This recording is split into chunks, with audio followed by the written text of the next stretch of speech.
சென்னை மெரினா கடற்கரையில் பொதுமக்கள் செல்ல தடை விதிக்கப்பட்டு தடுப்புகள் போடப்பட்டுள்ள நிலையில் அங்கிருந்து கூடுதல் தகவல்களை தருகிறார் நமது செய்தியாளர் சதீஷ். சதீஷ், மெரினா கடற்கரையில எந்தெந்த பகுதிகளுக்கெல்லாம் இங்க பொதுமக்கள் செல்ல தடை விதிக்கப்பட்டிருக்கிறது? என்ன மாற்று ஏற்பாடுகள் அங்க செய்யப்பட்டிருக்கு?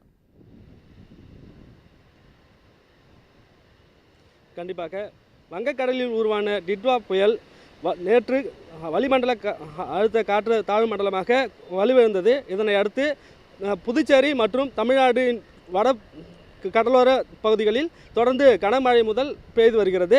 அதன் ஒரு பகுதியாக சென்னையை பொறுத்தவரை பல்வேறு இடங்களில் கனமழையானது பெய்து வருகிறது. சென்னையில் காலையில் இருந்து லேசான சாரல் மழை பெய்து வந்த நிலையில் தற்போது கனமழையானது பெய்து வருகிறது. சென்னையில் காலையிலிருந்து மேகமூட்டத்துடன் காணப்பட்டு வந்த நிலையில் கடந்த 3 மணி நேரத்துக்கு மேலாக கனமழையானது பெய்து வருகிறது. சென்னையில் தொடர்ந்து பெய்து வரும் கனமழையின் காரணமாக பல்வேறு இடங்களில் தண்ணீர் தேங்கும் நிலையும் ஏற்பட்டுள்ளது. நாம் தற்பொழுது சென்னை மெரினா கடற்கரை பகுதியில் நின்று கொண்டிருக்கிறோம். டிட்வா புயல் காரணமாக கடந்த 2 நாட்களாக வீசிய பலத்த காற்று காரணமாக கடல் அலைகள் சீற்றமாக காணப்பட்டது. இதனையடுத்து சென்னையில் உள்ள மெரினா கடற்கரை, பெசன்ட் நகர் கடற்கரை உள்ளிட்ட கடற்கரைகளுக்கு பொதுமக்கள் செல்ல தடை விதிக்கப்பட்டு தடுப்புகள் அமைக்கப்பட்டு போலீசார் பாதுகாப்பு பணி தொடர்ந்து ஈடுபட்டு வருகின்றனர். பொதுமக்கள் யாரும் கடற்கரைக்கு செல்லாதவாறும் தடுத்து நிறுத்தி வருகின்றனர். தொடர்ந்து பெய்து வரும் கனமழையின் காரணமாக சென்னை மெரினா கடற்கரை மணற்பரப்பு பகுதிகளில் மழைநீர் தேங்கி நிற்கும் நிலையும் தற்பொழுது ஏற்பட்டுள்ளது. அதேபோல் நேற்று மற்றும் முன்தினம் கடல் சீற்றம் அதிக அளவு காணப்பட்ட நிலையில், ஆனால் இன்று கடல் சீற்றம் முன்பை விட குறைவாக காணப்பட்டு வருகிறது.